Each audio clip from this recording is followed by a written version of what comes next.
آج اگر کوئی سسٹم کمزور ہے، حکومتیں کمزور ہیں، ادارے کمزور ہیں، وہ کمی بیشی کرنے والوں کو، زیادتی کرنے والوں کو اپنی گرفت میں نہیں لا سکتے، یا جو اس سے اوپر بیٹھے ہوئے ہیں وہ خود اس جرم میں مبتلا ہیں، اور اس جرم میں مبتلا ہونے کی وجہ سے اپنے نیچے کے لوگوں کو وہ پکڑ نہیں سکتے کیونکہ وہ خود مجرم ہیں۔ تو اگر نظام میں سکم کی وجہ سے کوئی شخص فائدہ حاصل کرتا ہے، اللہ ارشاد فرماتا ہے الا یظن اولئک انہم مبعوثون، وہ یہاں تو لوگوں کو دجل دے بیٹھے، لوگوں کو فریب دے دیا، دھوکہ دے دیا، کسی کی آنکھوں میں مٹی جھونک دی اور کام صحیح نہیں کیا لیکن اچھا بن کے کسی کے سامنے پیش ہو گئی، یہاں تو کر سکتے ہیں، لیکن اللہ تعالیٰ نے ارشاد فرمایا کیا وہ بھول گئے ہیں ایک ایسا دن بھی ہے جس دن وہ اٹھائے جائیں گے، لیوم عظیم، وہ بہت بڑا دن ہوگا، 50,000 سال کے برابر ایک دن ہوگا، خوف وحشت ابدان پہ طاری ہوگی، اور اتنا گرم کہ آج سورج کا رخ الٹا ہے، پھر رخ سیدھا ہو جائے گا، اب سورج بہت بلندی پہ ہے، پھر 1.25 میل کے فاصلے پہ آ جائے گا، اب زمین میں قوت جاذبہ ہے، گرمی کو جذب کرتی ہے، پھر زمین تانبے کی ہو جائے گی۔ اللہ اکبر، وہ کتنا سخت دن ہوگا جس کو قرآن نے کہا یوم عظیم، اللہ کی عظمت و جلالت کے اظہار کا دن ہوگا، لیکن میرے حضور نے فرمایا کہ 7 اشخاص ایسے ہوں گے جنہیں اللہ اس دن اپنے عرش کا ٹھنڈا سایہ عطا فرمائے۔ ان میں سے نمبر 1 امام عادل، عادل حکمران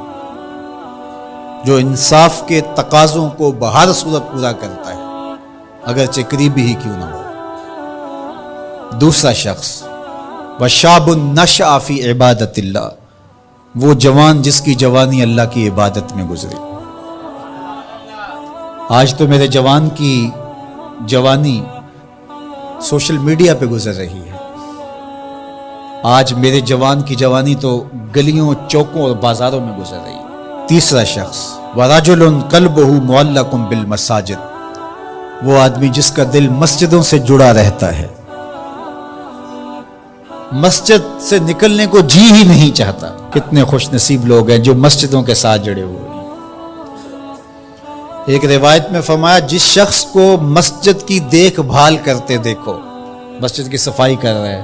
وہاں پڑی ہوئی کوئی نامناسب چیز اٹھا رہا ہے، مسجد میں روشنی کا انتظام کر رہا ہے، مسجد میں خوشبو کا انتظام کر رہا ہے، مسجد کے کاموں میں لگا ہوا، اگر کسی شخص کو دیکھو اس کے ایمان کی گواہی دے دو، یہ بندہ مومن ہے، یہ مسلمان بندہ ہے۔ تو فرمایا چوتھا شخص وَرَجُلٌ دَعَتْهُ امْرَأَةٌ ذَاتُ مَنْصِبٍ وَجَمَالٍ فَقَالَ إِنِّي أَخَافُ اللَّهَ، وہ جوان جس کو کسی خاتون نے دعوت گناہ دی اور صاحب منصب بھی تھی، صاحب جمال بھی تھی، اور قدموں میں حسن بچھنے کے لیے خود بےتاب ہوا، اور اس جوان نے آگے سے کیا کہا انی اخاف اللہ، تیری بات کیسے مانوں، رب سے ڈر لگتا ہے۔ تو حضور نے فرمایا قیامت کے دن جب دھوپ کڑک رہی ہوگی اللہ اس کو اپنے عرش کا ٹھنڈا سایہ عطا فرما دے۔ پھر ارشاد فرمایا وَرَجُلَانِ تَحَابَّا فِي اللَّهِ اجْتَمَعَا عَلَيْهِ وَتَفَرَّقَا إِلَيْهِ، وہ 2 آدمی جو اللہ کے لیے پیار کرتے تھے، جب آپس میں ملے تو اللہ کے لیے، اور آپس میں اگر ان کی دوری ہوئی تو وہ بھی اللہ کے لیے، رضائے الہی ان کا مقصود تھا، ان کی دوستی کا سبب اللہ کی رضا تھا۔ چھٹا شخص ارشاد فرمایا وَرَجُلٌ تَصَدَّقَ بِصَدَقَةٍ فَأَخْفَاهَا حَتَّى لَا تَعْلَمَ شِمَالُهُ مَا تُنْفِقُ يَمِينُهُ، وہ شخص جس نے صدقہ کیا اور اتنے مخفی انداز میں کیا کہ جو دائیں ہاتھ نے صدقہ کیا بائیں کو خبر بھی نہیں ہوئی۔ اللہ اکبر، ہم نے اپنے بزرگوں کا یہ مزاج دیکھا ہے کہ وہ دیتے ہوئے جس کو دے رہے ہیں اس سے بھی آنکھیں نہیں ملا رہے ہوتے کہ اس کو کوئی شرمندگی نہ ہو۔ اور 7واں شخص وَرَجُلٌ ذَكَرَ اللَّهَ خَالِيًا فَفَاضَتْ عَيْنَاهُ، وہ شخص جس نے تنہائی میں بیٹھ کے اللہ کا ذکر کیا، کوئی دیکھنے والا نہیں تھا، اکیلا بیٹھا تھا اور اللہ کا ذکر کر رہا، محبت الہی کی وجہ سے